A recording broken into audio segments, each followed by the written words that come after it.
Hi, this is Dr. Go, and today I'd like to discuss a topic that has come up a few times amongst my students, colleagues, peers, which is why do I teach the Twinkle, Twinkle, Little Star variations in Suzuki Book 1 the way I do? And what are the ramifications? Are there applications later on? Now, before I get into that, I'd just like to say, if anything I'm saying is contrary to what your teacher is telling you, please ignore me, listen to your teacher. Because nobody knows you better than the person that works with you every week, day in, day out. Okay? Now, without further ado, let's get on to this discussion. So, each of the variations, the way I teach them, they are quite involved with what their future applications are. So, I'm going to go one video at a time, one video per topic or variation. So, the first variation is the Mississippi hot dog, or some people call it pepperoni pizza. The one that I teach from the metal of the frog to the end of the silver winding here, okay? And in a supinated position. Now the reason I teach it that way is because I want them to learn the supinated position. Now, there comes a very common question about holding the bow with a thumb underneath this metal piece for younger kids, and that's a whole other topic that it'll deserve its own video, as that has to do with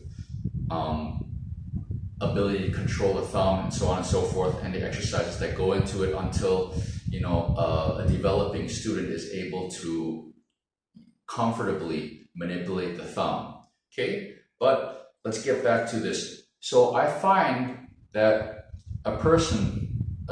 most students, they find it difficult to get into the supinated position if they don't understand what it is. So I teach the whole variation in the supinated position so they learn how it feels and how to adjust their bodies. Okay? Because first time, when people first get into this, we will often see and have to correct high shoulders, high elbows, all sorts of weird wrist angles and everything, until they finally find a comfortable position where the spine is straight, the shoulders are straight across, shoulder blades are even, and it's a supinated position. Now, how supinated is fully collapsed supinated, and so on and so forth, that's a discussion that could go on forever, because in my personal opinion, if it works, it's good. Okay? There are many schools of violin playing, and they're all good. I have not yet seen a bad school of violin playing that produces great players. If a school of violin playing is producing great players, it cannot be a bad school. Okay? So, at least that's my opinion. I'm open to change my opinion, but that's my current opinion. If a school of violin playing is producing great players, in my opinion, it's a good school, okay? Even if it's completely contrary to everything I do and believe, it's producing great players, it's gotta be good, okay? But for now, this is the system that has been working well for us. So I start with this, the supinated position, and I refer to it back in variation C. When we start talking about, see, back to the supinated position, okay? And then the way I teach variation D and E, I start with the martelé, or as I like to call it, the velvet fingers. Yeah.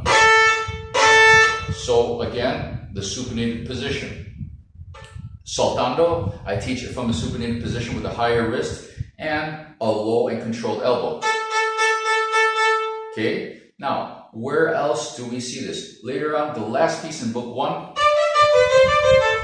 Okay, now, once you finish the Suzuki books, all of them, what are some future applications? Well, we come back to the supinated grip, bow hold in the Kreutzer etudes. You look at number 4, I'll try to remember to put a link to my videos on the Kreutzer etudes that I'm talking about here, but number 4, it starts supinated, and we drop down, again, supinated. And once they know what this position is, to teach them how to go here, if they're already familiar with this position, it's much easier to teach them. If they're not familiar with this position, I find it's quite difficult to teach them. It's more challenging for the student. Okay, then number 6, again, supinated position. And really, one thing I have to clarify is that when we do the supinated position, I'm not adding weight. Okay, a demonstration I often like to show is holding the bow with just 2 fingers. If you near the frog, it catches. I'm not putting any downward. This is the weight of the bow. So you actually don't need a lot of weight to catch the string. To get that click. You don't need a lot of weight. Okay? So it's a matter of aligning the bones and having a relaxed approach to the bow. Okay? So number 6 has this. Number 7, okay, in the bottom half.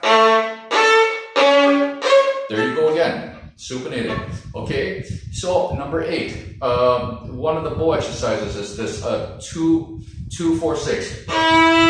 Starting with near the bridge. Make sure it's supinated, because then we do the finger motion down here. Okay, and so on and so forth. And number 10, to supinated, so we have good control here. Okay, and so on and so forth. So, what about further applications? Well, I'm going to make a jump up to the Ernst etudes, okay? And so, we'll see, for example, number 5.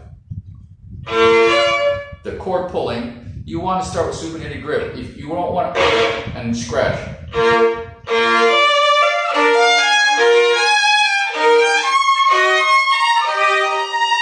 Okay, so when you release, it's got to come to the supinated grip, so you have a nice smooth pull into this chord. Okay, so this supinated position, once they learn it, it's easier for them to get back into it with the correct motion. Now, of course, that's a discussion about proper bow arm shape, moving, etc.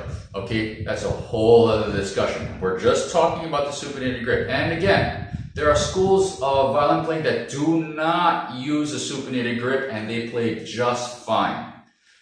If you're a student of one of those schools, ignore me, listen to your teacher. Okay? But if you happen to be in the school of violin playing that uses a supinated grip, this is something to reference and look forward to. Now, what about other pieces? You know, like concerti. You know, Brook Violin Concerto, the first movement, the thirds.